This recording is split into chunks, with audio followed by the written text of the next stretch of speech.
Today I'll be covering my Tolkien collection, and I'll tell you right now, none of it is particularly rare or weird or unusual. I don't have any like first editions of The Hobbit that I have to bust out cotton gloves to turn the pages or anything like that. They're all pretty standard editions, but I like them and maybe people would be interested. So I'm going to show them off to you.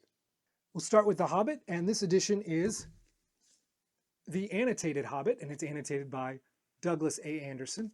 And what makes this edition so interesting is that it's the full text of The Hobbit with annotations in the margin, wherein he describes some of the possible inspirations that Tolkien may have had and the references that he makes.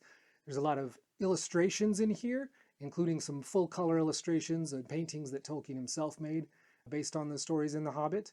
And what's especially interesting is that it's got the full text of the original version of Riddles in the Dark, which, as Tolkien readers will know, was changed when Lord of the Rings was published to bring that chapter in line with what was written in Lord of the Rings, Gollum getting the ring to Bilbo. In the original version that's in this book, he gives the ring to Bilbo as a gift, which is more fairy tale-like and kind of interesting. But of course, in order to make it work with Lord of the Rings, he had to change that around. And so subsequent editions that were published after the 50s had the newer version. So this book contains the original version for those of you who can't read a book from the 1930s. I would also recommend, if you're interested in The Hobbit and the information that's contained in these annotations, a book called The History of the Hobbit, which I don't own in a physical copy, but I have it as an ebook, and it's really fascinating and very detailed if you can get a hold of a copy. Speaking of The Hobbit, I have The Hobbit and Lord of the Rings in this Houghton Mifflin edition, which is either 1988 or maybe 1992. I'm not entirely sure. I've gotten conflicting information as I looked it up. I believe I got it in high school to replace my terribly beaten up paperback copies. These are nice trade paperback copies. Here's Fellowship and The Two Towers, and of course the back of Return of the King. Here's the front of Return of the King. They have beautiful Alan Lee illustrations, I believe, of Cirith Ungol. They divided them up in such a way that it looks like each cover image goes with the book itself, but it's all one picture, and if you lay them out side by side, you can see that. They have a lovely dust jacket on them, and if you take the dust jacket off, you will see that there's no illustration. They're just lines, these slanted diagonal lines that will give you a headache if you look at them too long, and they kind of remind me of a fruit stripe gum package. I like these editions because they're pretty sturdy, good trade paperbacks, sturdier than a paperback, and less cumbersome than a hardcover. I can't imagine taking one of those big omnibus editions to the beach and trying to read Lord of the Rings there. So these are a good work-a-day copy of Lord of the Rings. Moving on to The Silmarillion. This is my well-worn paperback copy of The Silmarillion. This was published in 1984, it says on the inside, which means I would have been 9 years old. And I'm not sure I was trying to read The Silmarillion yet at 9. Maybe I was. More likely I got it a year or so later, 10 or 11. I still didn't get through reading it. I didn't finish it cover to cover until I was an adult. It's not easy reading, but if you can manage it, if you can get from the very first page to the very last page, it is extremely rewarding. This edition has this gold cover with the box in the middle with the illustration, and it went with the other paperback editions from the 1980s of Lord of the Rings that had different colored covers. I think it was pink and green and blue. And those are the versions that I had when I was a kid, but they got beaten up. This one's also beaten up, but not as beaten up, so I have not replaced it. Moving on to Unfinished Tales. This is a 1990 edition, which means I would have gotten it when I was about 15 years old. Not sure why I picked it up so late in life when I had the Silmarillion and Book of Lost Tales, which you'll see in a minute, so much earlier, but here we are. I'm a real big fan of Unfinished Tales. It's got first age stories like what would eventually get expanded into Children of Hurin. It's got second age stories. It's got third age stuff, the origins of the wizards, and stuff about the wild men. Quest for Erebor, where Gandalf meets Thorin and Bree. And it's got the Hunt for the Ring, where we learn about the Nazgul trying to find the One Ring. Just a lot of really good material. It is, of course, all unfinished, hence the name Unfinished Tales. Christopher Tolkien would later expand into doing more unfinished stuff in the History of the Middle-earth series, which we're about to take a look at. Here I have the Book of Lost Tales 1 and 2. These are the first paperback versions of them, which were published in 1986 when I was a wee lad of 11 years old. And as you can see, they are well loved, and in fact are coming apart, literally coming apart at the seams. When I got them, I thought maybe they would be easier to digest than the Silmarillion and tell a similar origin of Middle-earth story, but they're really not the same thing. It's the earliest writings that Tolkien produced about the first age of Middle-earth, and they have a very different tone than what would come later. The Beren and Luthien story that's in here is more fairy tale-like. Some of it resembles the Elder Eddas, and some of it resembles a Germanic folk tale. Some of it seems like the Iliad or something, and it's wrapped up in a framing narrative where a sailor finds himself on an island populated with elves that tell stories to each other, and that's what these stories are written from the point of view of. There's a sort of innocence to some of these early versions of the stories that I think gets lost later. Even Christopher Tolkien agrees in one of the notes that there's a quality that is missing from later writings that are in these early ones. It seems interesting that that sort of innocence would be lost as Tolkien got older, when he was fresh out of World War I when he wrote these. So you'd think they'd be more cynical, but they're not. But they're still a really good read if you can make it past all the explanatory notes and things that are in there that makes these History of Middle-earth books a little bit difficult, which I'll explain more about in just a second. Okay, it's been a second. I don't have all of the History of Middle-earth books by a long shot, but I have some of them.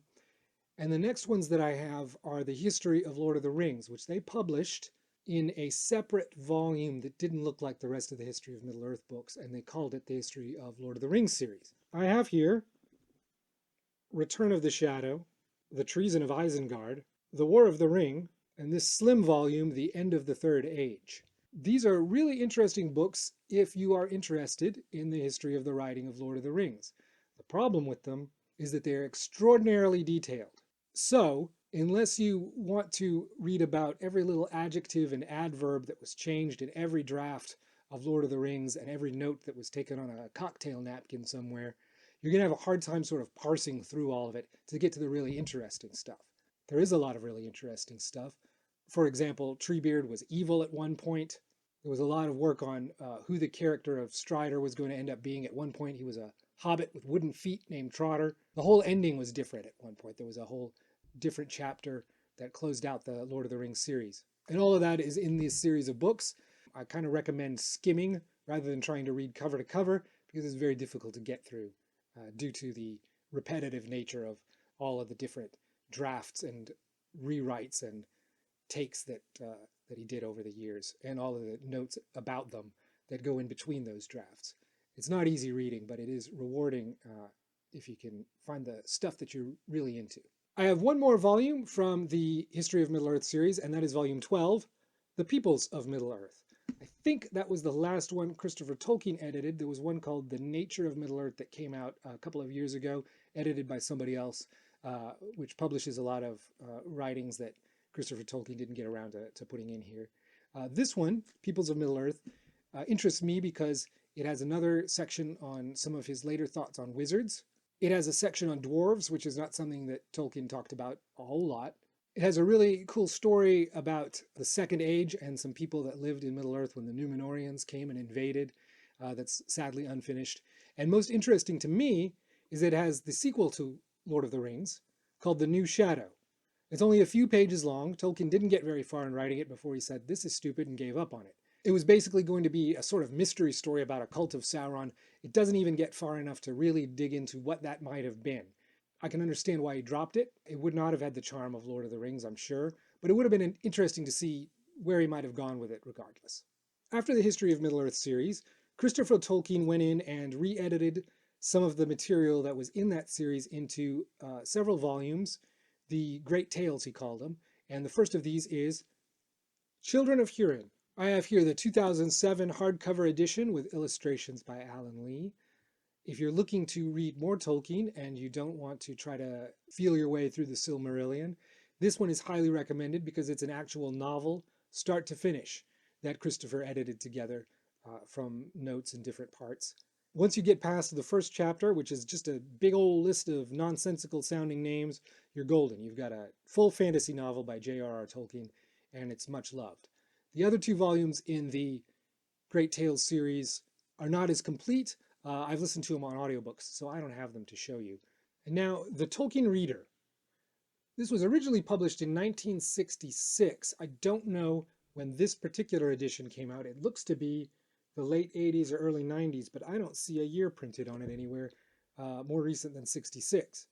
It's got several Tolkien stories that were not part of the Middle-earth mythology, but what makes it interesting to me is that it also has The Adventures of Tom Bombadil, which was one of only 3 works about Middle-earth that were published in Tolkien's lifetime: The Hobbit, Lord of the Rings, and Adventures of Tom Bombadil. It's a book of poems written from the perspective of hobbits and people in the Fourth Age of Middle-earth, and it's got an introduction that talks all about the origins of the poems. It's a fun read, and it has all the little illustrations by Pauline Baynes in it. Nicer if you can get a real deluxe edition of The Adventures of Tom Bombadil for your shelf, but if you can't, like me, this paperback will do you just fine. And finally, here is Board of the Rings by the Harvard Lampoon. I got this book when I was a kid, and my mom read the first page, which is dirty, and then she took it away from me and didn't give it back for several years. However, what she didn't know was that the first page is a joke. It's dirty in an attempt to get you to pick up the book and read it, but nothing else like that appears anywhere in here. It is, in fact, a very, very silly, corny parody of Lord of the Rings that's hard to get through for reasons unrelated to why some of Tolkien's work is hard to get through, in that it's just pretty cheesy, jokey, Mad Magazine type stuff. I do really love the parody of the 1960s Lord of the Rings paperback art. So that's me talking about my Tolkien books. If I had my copy of Karen Wynne Fonstadt's Atlas of Middle-earth, I would also show that off because I think it's a really good volume to have as you're reading anything Middle-earth related by Tolkien. It's an invaluable resource. Unfortunately, it's somewhere in my garage, and I don't know where it is. I hope you enjoyed this. If you'd like to hear me talking about books again someday, you can subscribe, and maybe you'll find me doing so. Goodbye. Thanks.